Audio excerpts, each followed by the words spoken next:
Hey guys, Chester here with my quick thoughts on Miss Marvel Episode 4. Yeah, I'm gonna be honest, this show is mostly not doing anything for me. With the first episode, I thought, well, it was an introduction to the character and the culture she's a part of. That's great, important to know. Now we get on to the real story in Episode 2. That's what I thought. Thing is, though, it still feels like Episode 1. I'm waiting for the interesting story to start. Yeah, there's a bit of a story with the gin and the red dagger and all that, but I feel like it's barely there. Feels like the writers are more interested in Kamala's personal life than in the fantasy. And that would be okay if it was an interesting story there, but it's not. Everything with her family and her mother and her grandmother and all that stuff is so cliche, and I feel like it's been done so many times, and I'm sorry to say, even done better.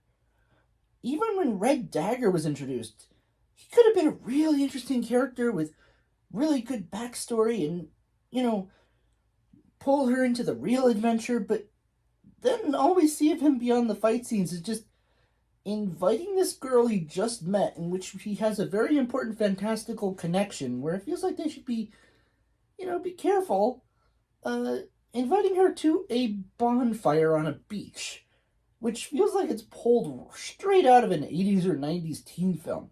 And it just seems so bizarre and out of place. Maybe I'm out of touch with teens these days, but they exchanged phone numbers? I mean, when did that happen? It came so out of nowhere for me. I was kind of confused as to what was happening.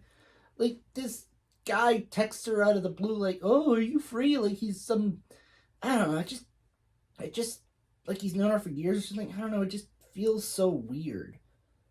I don't know. And even later on when the action started, it just, I don't know, it felt oddly stitched together, like, editing wise. Like, it didn't feel like it flowed quite as smoothly as it could have, or should have. And it was also just very predictable. And, I don't know, kind of pointless.